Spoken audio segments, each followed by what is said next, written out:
তোমার যারা মুসিবত কিন্তু আরো ঘনীভূত হয়ে আসবে। তোমরা আল্লাহকে ভুলো না, খাওয়া দাওয়ার কদম ধরে থাকো। যত মুসিবত আসো, উত্তাল তরঙ্গের সৃষ্টি হোক না কেন, তোমাদেরকে স্পর্শও করতে পারবে না। আমি তাই তুমি আমার দয়া ব্যবহার করো না, তোমাদেরকে আমি সেবা দিলাম। আর যদি পয়সা থাকো তাই আসবে, না থাকে আমি যদি না থাকি তাহলে এই আমার এখন যাবার টাইম হয়ে গেছে। তবে খাওয়া দাওয়া রাখছেন, হয়তো তোমাদের জন্য কোনো কাজ আছে আর একটু সেই কাজ করার জন্য, নাহলে এখন থাকা উচিত না, ভালো মনে করি না। শরীরে দুর্বল, মনে দুর্বল, তো তোমাদের কথা বলতে পারি না। সেই ওরা একটু শান্তি, তোমাদের একটু মুখে হাসি দেখে যেতে পারলে আমার আর কোনো শান্তি থাকতো না।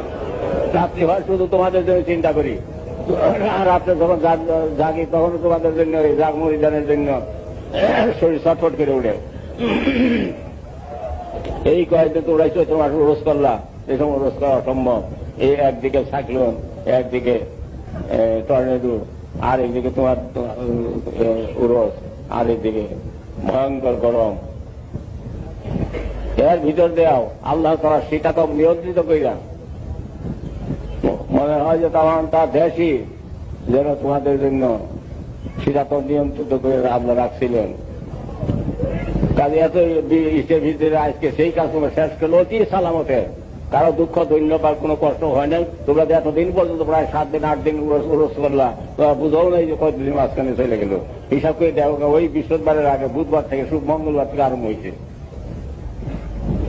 তো মঙ্গলে 8, বুধে 9, বিশুদ্ধ 10, শুক্র 11, শনি 12, রবি 13, সোমে 14, মঙ্গলে 15, বুধে আজ প্রায় 16 দিন যাবতীয় বছরের কাজ তোমরা করতেছ। এই লং টাইম তো রোজ করে গেলে আল্লাহ তোমাদের দোয়া করে কবুল করবেন। এই দোয়া ফিরা আমি আল্লাহর হাতে সেরে দিলাম। তোমরা ঠিক মতো থাকো।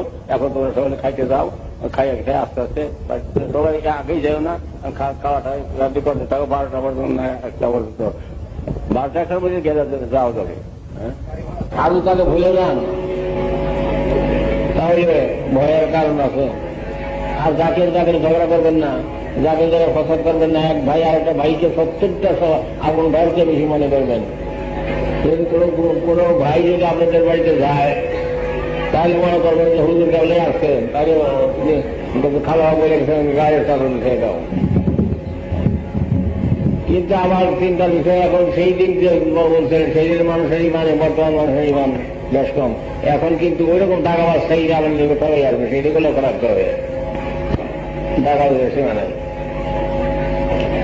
আমি আল্লাহর হাতে আমাদের সুযোগ দিলাম। ছেলে মেয়ে শিয়ান হলে বিয়া দিবেন।